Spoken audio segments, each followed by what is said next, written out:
မင်္ဂလာပါရှင်ကျမတို့ channel ကနေနောက်ဆုံးရရှိထားတဲ့သတင်းသစ်များကိုတင်ဆက်ပေးပါတော့မယ်ပထမဆုံးမန္တလေးမြို့နယ်တွင်ရှိအလဲပိုင်းတိုင်းစစ်ဌာနချုပ်အတွင်းသို့ရှော့တိုက်တုံးများဖြင့်ပြစ်ခတ်တိုက်ခိုက်ခံရပြီးကျဲလောင်သောပောက်ကွဲတံများထွက်ပေါ်ခဲ့တဲ့သတင်းကိုတင်ဆက်ပေးပါမယ်မန္တလေးမြို့နယ်တွင်ရှိအကြမ်းဖက်စစ်တပ်၏အလဲပိုင်းတိုင်းစစ်ဌာနချုပ်ရှော့တိုက်တုံးများဖြင့်ပြစ်ခတ်တိုက်ခိုက်ခံရပြီးကျဲလောင်သောပောက်ကွဲတံများထွက်ပေါ်ခဲ့ကြောင်းဒေသပြည်သူများကပြောဆိုပါရယ်ယနေ့ဇန်နဝါရီ29ရက်မနက်အစောပိုင်း4:30ခန့်မှာမန္တလေးမြို့နယ်တွင်ရှိအလဲပိုင်းတိုင်းစစ်ဌာနချုပ်ရှော့တိုက်တုံးများဖြင့်ပြစ်ခတ်တိုက်ခိုက်ခံရပြီးကျဲလောင်သောပောက်ကွဲတံများထွက်ပေါ်ခဲ့ကြောင်းထို့သို့ပြစ်ခတ်တိုက်ခိုက်မှုဖြစ်ပွားပြီးနောက်လက်နက်ငယ်ပြစ်ခတ်တံများလည်းထွက်ပေါ်ခဲ့ကြောင်းသိရှိရပါသည်။ရင်းသို့တိုက်ခိုက်ခံရမှုဖြစ်ပွားပြီးနောက်အကြမ်းဖက်စစ်တပ်ကမန္တလေးမြို့ပေါ်တွင်စစ်ဆေးမှုများတင်းကျပ်စွာလှုပ်ဆောင်နေကြောင်းအရက်ဝတ်ပြူစောတိများလည်းအေးစီကားများဖြင့်မန္တလေးမြို့ပေါ်တွင်ကင်းလှည့်နေကြောင်းသိရှိရပါသည်။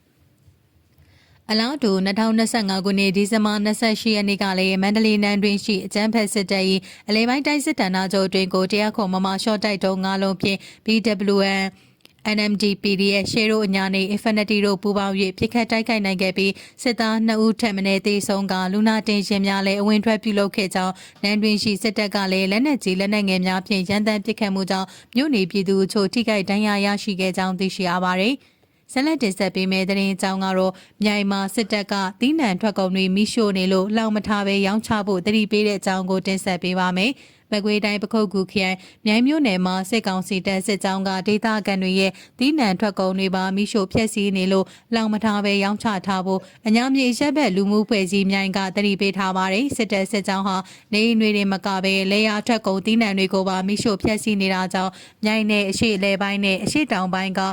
တောင်သူတွေအနေနဲ့မိမိတို့ပိုင်ပဲနှံနဲ့လေယာထွက်ကုန်သီးနှံတွေကိုစုဆောင်းမထားကြပဲရောင်းချထားကြဖို့အညာမြေအချက်ဘက်လူမှုအဖွဲ့အစည်းမြိုင်ကတတိပေးထားပါတယ်စစ်ကြောင်းကအဲ့ဒီဘက်တွေသွားမယ်လို့ကြားတာကြောင့်ကျွန်တော်တို့ကတတိပေးတာပါလို့အညာမြေအချက်ဘက်လူမှုအဖွဲ့အစည်းမြိုင်ကတာဝန်ရှိသူဆရာထွေးကပြောပါတယ်ပြီးခဲ့တဲ့ဇန်နဝါရီ15ရက်ကလည်းမြိုင်မြို့နယ်နှောပင်ကျေးရွာကိုစစ်တပ်ကမီးဝင်ရှို့ချိန်တောင်သူတွေသိမ်းဆည်းထားတဲ့နှမ်းတွေကိုပါမီးတင်ရှို့သွားတာကြောင့်နှမ်းတင်းရာချီဆုံးရှုံးခဲ့ကြောင်းဒေသခံတွေကပြောပါတယ်